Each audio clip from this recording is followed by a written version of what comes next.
from the Coldwell team, I'm Tabby Coldwell, and we are starting off this year with a boom. We wanted to bring you some education this year, and we're going to do that by way of Zoom. And also, we want to bring you perspectives of different professionals to bring you their point of view on certain subjects. And this series is the subject of the top 5 tips for home buyers. And today we have a lender's point of view with us, Michael Church from Legacy Mutual. And we have the Coldwell team here. They're going to go ahead and introduce themselves right quick. Hi, I'm Megan Grissom. I'm with the Coldwell team and super excited to be starting off this new series and hopefully educating some of you home buyers out there.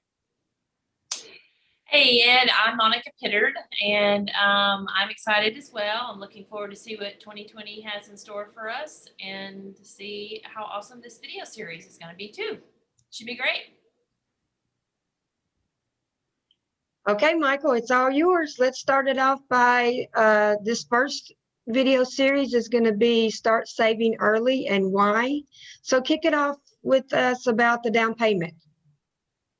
So I wish somebody would have really sat me down when I was young and talked to me about the importance of money and how money works and how you save money, because they don't really teach that stuff in school these days. I mean, in fact, I was in a high school this morning talking to a group of seniors about how important it is to, establish credit and not get overloaded right when you get out of high school. So for me, just what I know is that every dollar you invest, if it's invested properly, rule of thumb is every 10 years that money doubles. So if you put $10,000 into an investment account right now, 10 years from now, you're going to have 20,000, and then it compounds after that all the way down the line.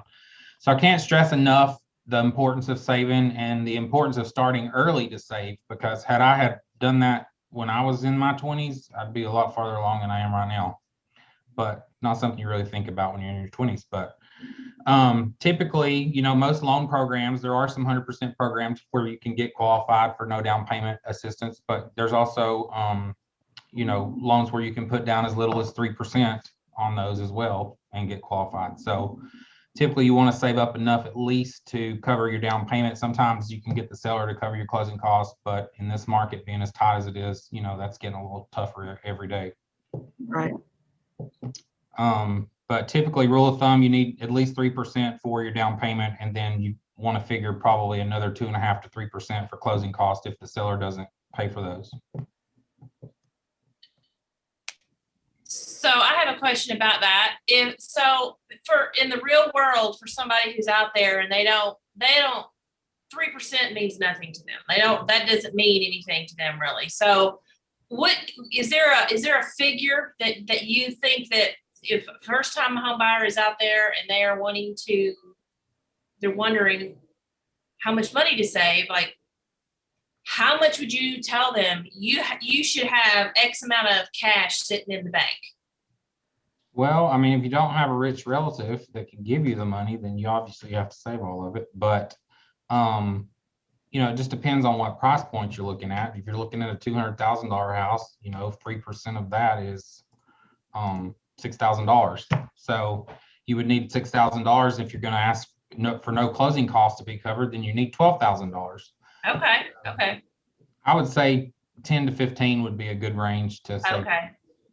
That's exactly what that's what I've always felt like, but I was just curious what your opinion would be of that. Yeah, I think that'd be a good starting point. Okay. Very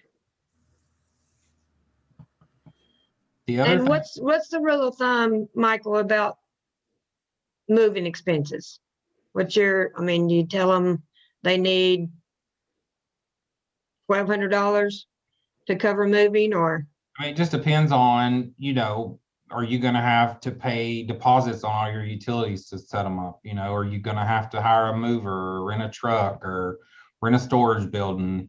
I would figure probably $1,200 to $1,500 for moving expenses and deposits and all that kind of stuff. Okay. Any other money that they're going to need up front out of pocket? Typically, the only thing we ever ask them to pay for out of pocket up front is for the inspection, which they order that themselves. We don't have any control over that. The appraisal usually gets wrapped into the loan. We do collect a credit card for that, but in case, you know, they go through with the appraisal in the house, they don't close on the house, then we have to charge the card. But otherwise, if they close on the house, the appraisal just gets wrapped into the deal. Okay. Okay. Good.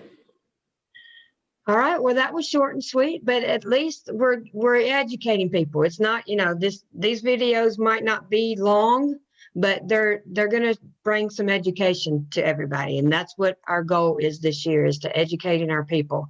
And we thank you, Michael, for being here, and we'll see you on the next series. All Thank right, you. sounds good. Thank Bye. you.